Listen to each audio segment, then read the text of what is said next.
नमस्कार सभी को। आप सभी का हमारे चैनल द हिस्ट्री हब में स्वागत है। जैसे कि हम एसएससी की सीरीज ला रहे हैं, आज उसमें जीके जीएस के 20 इंपॉर्टेंट क्वेश्चन लेकर आए हैं। अगर वीडियो आपको अच्छा लगे तो चैनल को सब्सक्राइब करें, वीडियो को लाइक करें और रिसेंट अपडेट्स के लिए बेल आइकन को जरूर दबाएं। तो हमारा पहला क्वेश्चन है, वास्तविक सकल घरेलू उत्पाद को मापा जाता है। हमारे पास 4 ऑप्शन है जिसमें से पहला ऑप्शन है वर्तमान वर्तमान दामों पर, दूसरा ऑप्शन है स्थिर दामों पर, तीसरा ऑप्शन है हमारा औसत दामों पर और चौथा ऑप्शन है हमारा पश्चिम समेकित दामों पर, जिसमें से हमारा सही ऑप्शन है स्थिर दामों पर। ऐसा क्यों? जब जीडीपी की वर्तमान कीमतों के आधार पर जब गणना की जाती है तो उसे वर्तमान कीमती या मुद्रा रूप में जीडीपी कहते हैं। दूसरी ओर जब जीडीपी की गणना एक दिन में हुए वर्ष में स्थिर कीमतों के आधार पर की जाए तो उसे स्थिर कीमतों पर जीडीपी अथवा वास्तविक जीडीपी कहते हैं। ठीक है, वास्तविक जीडीपी हम कैसे मेजर करेंगे? वर्तमान वर्तमान वर्ष के लिए जीडीपी गुणे आधार वर्ष अपॉन में वर्तमान वर्ष सूचक। ठीक है, अब आइए हम अपने दूसरे क्वेश्चन पे चलते हैं। हमारा सेकंड क्वेश्चन है, भारत की सबसे पुराना एल्युमिनियम रिफाइनरी संयंत्र कौन सा है? हमारे पास चार ऑप्शन है। पहला है दामनजोड़ी संयंत्र, दूसरा ऑप्शन है हमारा मुरी एल्मुना संयंत्र, तीसरा ऑप्शन है हमारा मेट्टूर संयंत्र और चौथा ऑप्शन है बेलगाम संयंत्र। इसमें से हमारा सही ऑप्शन होगा ये मुरी एल्मुना संयंत्र। Muri works of Hindalco industries limited Bharat की पहली एल्युमिना रिफाइनरी है जो 1948 में तत्कालीन भारत एल्युमिनियम कंपनी इंडाल द्वारा शुरू की गई थी। अब हम चलते हैं अपने तीसरे क्वेश्चन पे। तीसरा क्वेश्चन है हमारा, भारतीय राष्ट्रीय राजमार्ग प्राधिकरण NHAI, इसका फुल फॉर्म होता है HAI, national highway authority of India का संचालन किस वर्ष में किया गया था? हमारे पास 4 ऑप्शन है। पहला ऑप्शन है हमारा 2005, सेकेंड ऑप्शन है 2000 एंड थर्ड ऑप्शन है हमारा 1993 और लास्ट ऑप्शन है 1995। इसमें से हमारा सही ऑप्शन होगा 1995। इसकी स्थापना 1995 में की गई थी अधिनियम 1988 के अंतर्गत। यह प्राधिकरण भारत में यह प्राधिकरण भारत में 1,32,499 किलोमीटर में से 50,000 किलोमीटर से अधिक राष्ट्रीय मार्गों नेटवर्कों के प्रबंधन के लिए उत्तरदायी है। यह सड़क परिवहन एवं राजमार्ग मंत्रालय की नोडल एजेंसी है। अब हम चलते हैं अपने चौथे सवाल पर। चौथा सवाल है हमारा सवाल है, अक्षांश लगभग रिक्त स्थान किलोमीटर के बराबर होता है। हमारे पास 4 ऑप्शन है। पहला है 111, दूसरा है 122, तीसरा ऑप्शन है हमारा 145, चौथा ऑप्शन है हमारा 133। इसमें से सही ऑप्शन है हमारा 111 किलोमीटर। पृथ्वी के प्रत्येक अक्षांश में लगभग 111 किलोमीटर के बराबर होता है। यह दूरी सीमांत रूप से घटती है जब कोई ध्रुव की ओर यात्रा करता है और जब कोई भूमध्य की रेखा की ओर यात्रा करता है तो वो दूरी सीमांत रूप से बढ़ती है। अक्षांश क्या होता है? अक्षांश जो होता है हमारा पूर्व से पश्चिम में चलने वाली जो काल्पनिक रेखाएं होती है उसे हम अक्षांश कहते हैं। अब आइए हम अपने अगले सवाल पे चलते हैं। हमारा नेक्स्ट क्वेश्चन है, किस पड़ोसी देश के साथ गुजरात अपनी सीमा साझा करता है? हमारे पास 4 ऑप्शन है। पहला ऑप्शन है बांग्लादेश, दूसरा ऑप्शन है भूटान, तीसरा ऑप्शन है नेपाल और हमारा चौथा ऑप्शन है पाकिस्तान, जिसमें से हमारा सही ऑप्शन होगा पाकिस्तान। यह राज्य मुख्य रूप से उत्तर पश्चिम में पाकिस्तान और उत्तर में भारतीय राज्यों राजस्थान, पूर्व में मध्य प्रदेश और दक्षिण में महाराष्ट्र से घिरा हुआ है। गुजरात अपनी दक्षिण पूर्वी सीमा के एक छोटे से हिस्से को दादर और नागर हवेली के भारतीय केंद्र शासित क्षेत्र के साथ भी साझा करता है और अरब सागर के साथ मिलकर यह दमन और दीव के क्षेत्र को घेरता है। भारतीय भारत के और भी राज्य है जो पाकिस्तान से सीमा साझा करते हैं, और वो हैं जम्मू और कश्मीर, राजस्थान, गुजरात और पंजाब। आइए अब हम अगले सवाल पे चलते हैं। क्वेश्चन नंबर 6 है हमारा, सी यू की या the records of the western world किसके द्वारा लिखा गया था। हमारे पास 4 ऑप्शन है, जिसमें से पहला ऑप्शन है हमारा मार्को पोलो, सेकेंड ऑप्शन है फासजान, थर्ड ऑप्शन है हेनसांग, और फोर्थ ऑप्शन है अब्दुल रजाक। इसमें से हमारा सही ऑप्शन होगा हेनसांग। हेनसांग ने हर्षवर्धन के दरबार में भ्रमण करने के बाद सीयू की पुस्तक लिखी थी। सीयू का अर्थ है पश्चिमी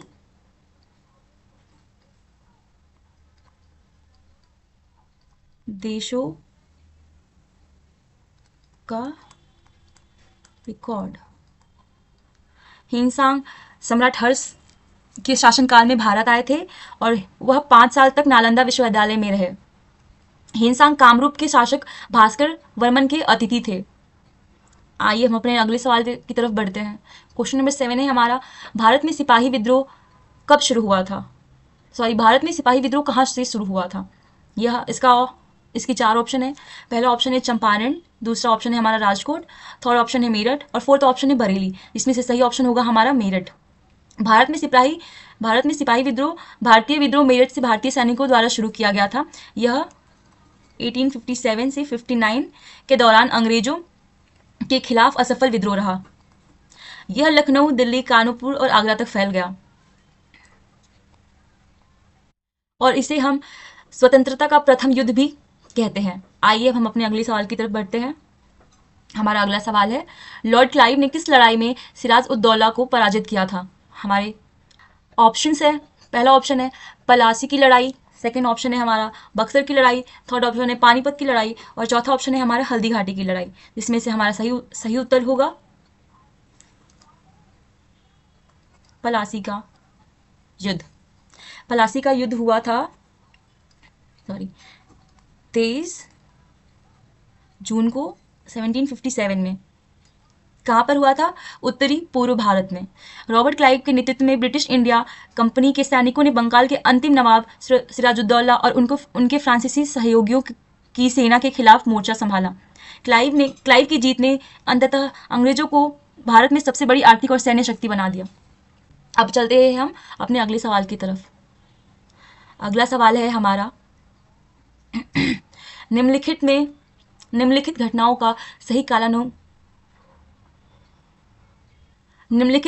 का सही कालानुक्रमिक क्रम क्या है। हमारा पहला ऑप्शन है भारत छोड़ो आंदोलन, सेकेंड ऑप्शन है शिमला सम्मेलन, थर्ड ऑप्शन है पूना संधि, फोर्थ ऑप्शन है cabinet mission. Poona pact doctor Bhimrao Ambedkar और महात्मा गांधी के बीच 24 सितंबर 1932 को हुआ था। इस समझौते ने उपवास समाप्त कर दिया जो महात्मा गांधी ने जेल में ब्रिटिश प्रधानमंत्री रामसे मैकडोनल्ड के अवसादग्रस्त वर्गों के लिए एक अलग निर्वाचक मंडल के पुरस्कार के विरोध में किया था।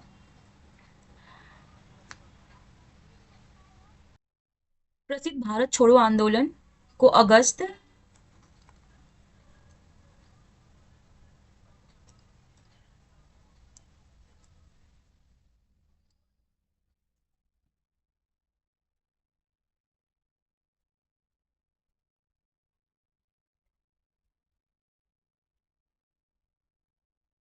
'अगस्त आंदोलन' के रूप में भी जाना जाता है।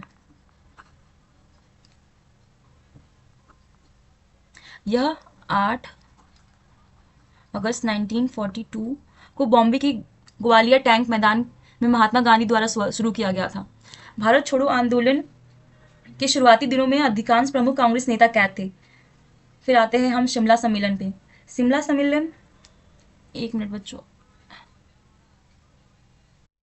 शिमला सम्मेलन हमारा कब हुआ था? 1945 में। यह शिमला भारत के वायसरॉय लॉर्ड वेवल और ब्रिटिश भारत के प्रमुख राजनीतिक नेताओं के बीच में बैठक थी। यह वेवल योजना के प्रावधानों पर चर्चा करने के लिए आयोजित किया गया था। उसके बाद आता है हमारा कैबिनेट मिशन, जो कि हुआ था 1946 में, और इसके अंतर्गत भारतीय संविधान सभा के गठन का आधार था। उसके बाद भारत का संविधान संविधान द्वारा तैयार किया गया था। तो इस हिसाब से हमारा सही ऑप्शन होगा, सबसे पहले हमारा आएगा पूना, तो होगा हमारा 100। उसके बाद हमारा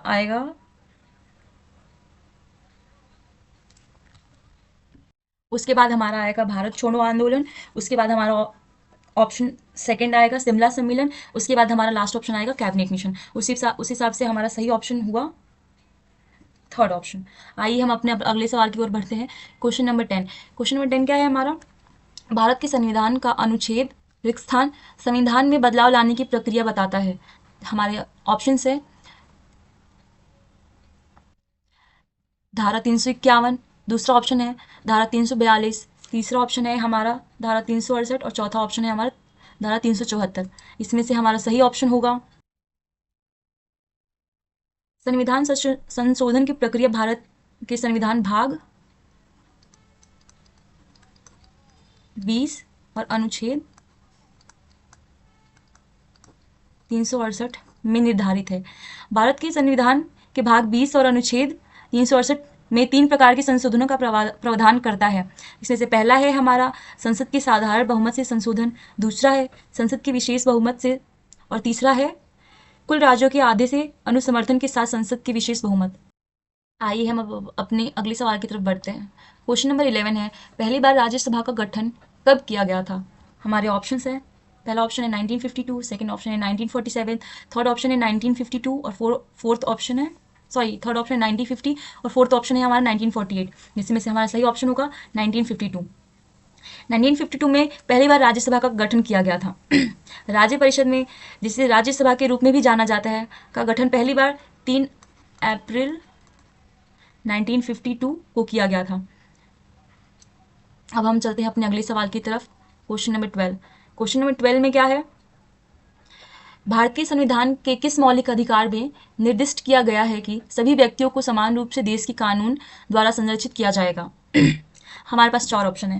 पहला ऑप्शन है हमारा समानता का अधिकार, दूसरा ऑप्शन है हमारा स्वतंत्रता का अधिकार, तीसरा ऑप्शन है शोषण के विरुद्ध अधिकार और फोर्थ ऑप्शन है हमारा धार्मिक स्वतंत्रता का अधिकार, जिसमें से हमारा सही ऑप्शन होगा समानता का अधिकार।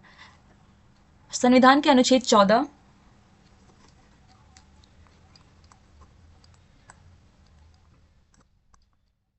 में निर्दिष्ट किया गया है कि राज्य कानून के समक्ष किसी भी व्यक्ति की समानता या भारत के क्षेत्र के भीतर कानून की समान सुरक्षा से इनकार नहीं करेगा।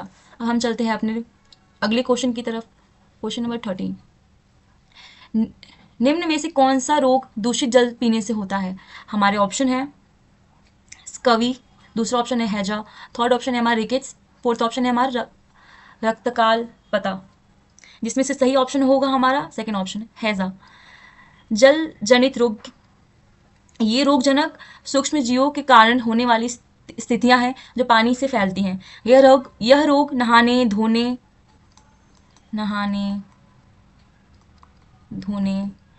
पानी पीने या संक्रमित पानी के संपर्क में आने, भोजन करने से फैल सकता है और गंभीर जानलेवा बीमारियों का कारण बन सकता है। उदाहरण टाइफाइड,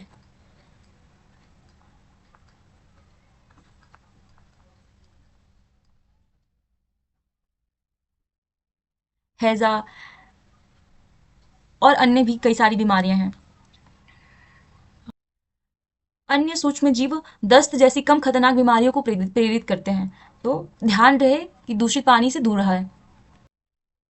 टाइफाइड क्या है? टाइफाइड एक ऐसी बीमारी है जो दूषित पानी पीने से फैलती है, जिसमें साल्मोनेला टाइफी बैक्टीरिया होता है। दस्त में क्या होता है? दस्त में होता है कि डायरिया, दस्त को डायरिया भी कहते हैं, सबसे आम जल जनित बीमारियों में से एक है। ज़्यादातर 5 साल से कम उम्र के बच्चों को प्रभावित करता है।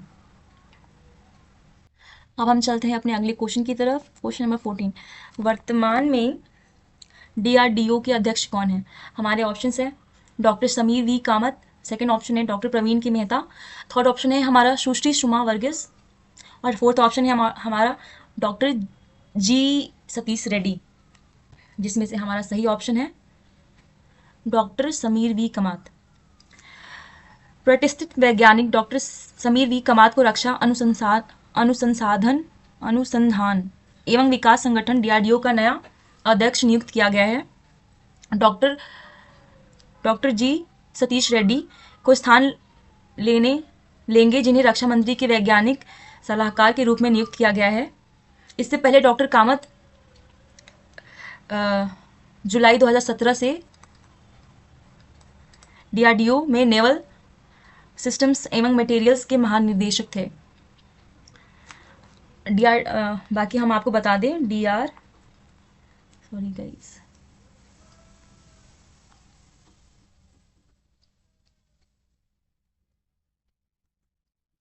डीआरडीओ की स्थापना हुई थी 1958 में और इसका हेडक्वार्टर कहाँ है? नई दिल्ली में है। और अब हम बढ़ते हैं अपने अगले सवाल की तरफ। क्वेश्चन नंबर 15 जो कि है CH3CH2OH सूल वाले यौगिक का नाम क्या है? हमारे ऑप्शंस हैं, पहला ऑप्शन है हमारा इथेनॉल, सेकंड ऑप्शन है हमारा सिरका अम्ल, थर्ड ऑप्शन है क्लोरोफॉर्म और फोर्थ ऑप्शन है हमारा मीथेन, जिसमें से हमारा सही ऑप्शन है इथेनॉल। इथेनॉल निर्जल एथिल अल्कोहल का रासायनिक सूत्र है, ये जो क्वेश्चन में दिया हुआ है आपके। इसका उत्पादन गन्ना, मक्का, ये आधा का होगा, गेहूं आदि से किया जाता है, जिनमें स्टार्च की मात्रा अधिक होती है। विभिन्न मिश्रणों को बनाने के लिए एथेनॉल को गैसोलीन के साथ मिलाया जा सकता है। एथेनॉल अणु में ऑक्सीजन होता है, यह इंजन द्वारा ईंधन के पूर्ण दहन की अनुमति देता है, इसलिए जिसकी वजह से कम उत्सर्जन होता है, जिससे पर्यावरण प्रदूषित कम होता है। अब हम चलते हैं हमारा अगले क्वेश्चन की तरफ। Question number 16। क्वेश्चन नंबर 16 क्या, हमारा कान्हा राष्ट्रीय उद्यान निम्नलिखित में से किस राज्य में स्थित है? हमारे ऑप्शंस है, पहला ऑप्शन है हमारा गुजरात, सेकंड ऑप्शन है हमारा उत्तर प्रदेश, थर्ड ऑप्शन है Madhya Pradesh and fourth option है हमारा राजस्थान, जिसमें से हमारा सही ऑप्शन होगा मध्य प्रदेश। मध्य प्रदेश में कान्हा राष्ट्रीय उद्यान स्थित है, जो कि 1955 में अस्तित्व में आया और यहाँ बाघ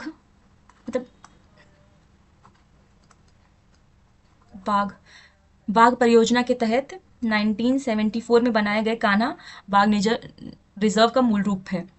उद्यान की ऐतिहासिक उपलब्धि rare hard ground swamp deer बारहसिंगा का संरक्षण है, जो इसे विलुप्त होने से बचा रहा है।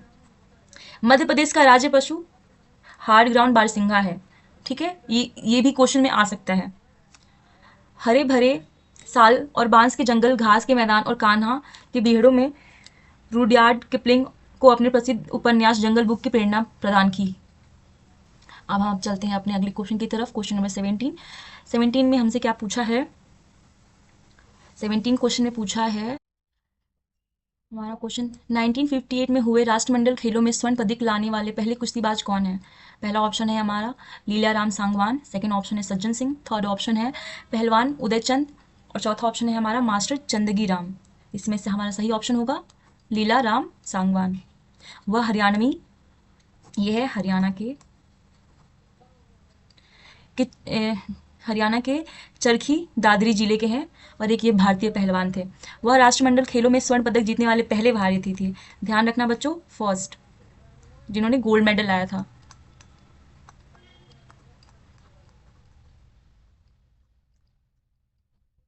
उन्हें 1958 में ब्रिटिश साम्राज्य और राष्ट्रमंडल खेलों में हैवी वेट 100 kg में स्वर्ण पदक मिला था।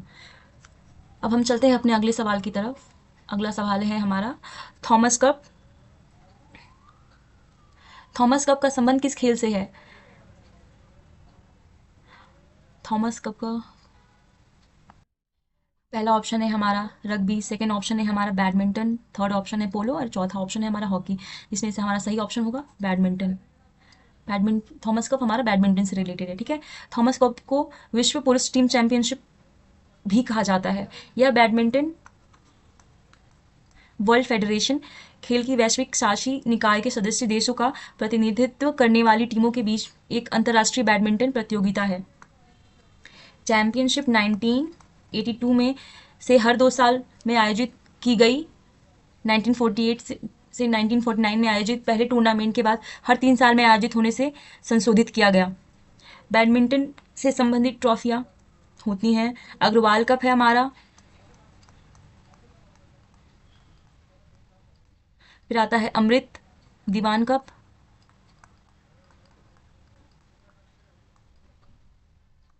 और भी कई सारी कप हैं, जैसे Ibrahim Rahimtoola challenger cup, lady Ratan Tata trophy, Maharana Ranjit Singh gold cup, Narang cup, और भी बहुत सारे हैं।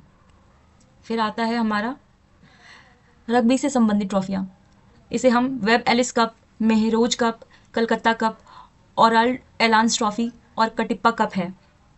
पोलो से संबंधित ट्रॉफियाँ हैं Ezra cup, Prithvi Singh cup, Radha Mohan cup और विंचेस्टर कप। हॉकी से संबंधित ट्रॉफियों को कहते हैं हम आगा खान कप, ध्यानचंद ट्रॉफी, और भी बहुत सारे हैं। आइए हम अब अगले सवाल की तरफ बढ़ते हैं। अगला सवाल है हमारा, भारत में सर्वोच्च शांति कालवीरता पुरस्कार कौन सा है? जिसमें हमारे 4 ऑप्शन से पहला है अशोक चक्र, सेकंड ऑप्शन है हमारा कीर्ति चक्र, थर्ड ऑप्शन है हमारा महावीर चक्र, और फोर्थ ऑप्शन है हमारा परमवीर चक्र। इसमें से हमारा सही ऑप्शन होगा अशोक चक्र। सर्वोच्च शौर्य पुरस्कार 4 जनवरी 1952 में स्थापित किए गए थे, लेकिन 15 अगस्त 1947 से प्रभावी हुए। समझ रहे हैं आप? अशोक चक्र वीरता या शत्रु के सम्मान की तुलना में किसी अन्य प्रकार की साहसपूर्ण या विशिष्ट वीरता अथवा आत्म बलिदान का कार्य है। कीर्ति चक्र दूसरा और सैनिक अलंकरण पुरस्कार के क्रम में है। उसके बाद आता है शौर्य चक्र, भारतीय सैन्य अलंकरण पुरस्कार के तीसरे क्रम। उसके बाद आता है हमारा परमवीर चक्र, भारत में सर्वोच्च सैन्य पुरस्कार। इस पुरस्कार का नाम परम बहादुरी का पहिया है। शत्रु की उपस्थिति में राष्ट्रीय वीरता के लिए सम्मानित किया गया। इसके बाद आता है हमारा महावीर चक्र, भारत में दूसरा सर्वोच्च सैन्य अलंकरण है। उसके बाद आता है हमारा वीर चक्र, युद्धकालीन वीरता के लिए पुरस्कारों में तीसरे स्थान पे है। अब हम बढ़ते हैं अपने अगले सवाल की तरफ। अगला सवाल है हमारा विश्व जल दिवस प्रत्येक वर्ष कौन से महीने में मनाया जाता है? हमारे 4 ऑप्शन हैं। पहला है 22 मार्च, सेकंड ऑप्शन है 1 मार्च, थर्ड ऑप्शन है 10 मार्च, और फोर्थ ऑप्शन है 4 मार्च। इसमें से हमारा सही ऑप्शन है 22 मार्च। विश्व जल दिवस हमारा कब मनाया जाता है? 22 मार्च को। विश्व जल दिवस 1993 से हर वर्ष 22 मार्च को मनाया जाता है, जो मीठे पानी के महत्व पर केंद्रित है। 2021 में विश्व जल दिवस का थीम जल का महत्व था। अंतर्राष्ट्रीय दिवस और सप्ताह जनता को वैश्विक समस्याओं की समाधान के लिए राजनीतिक इच्छा शक्ति और संसाधन जुटाने के अवसरों को प्रतिशिक्षित करने से है। आज के लिए बस इतना ही। Thank you so much and once again, अगर आपको हमारी वीडियो अच्छी लगे तो लाइक और सब्सक्राइब कर देना। Thank you.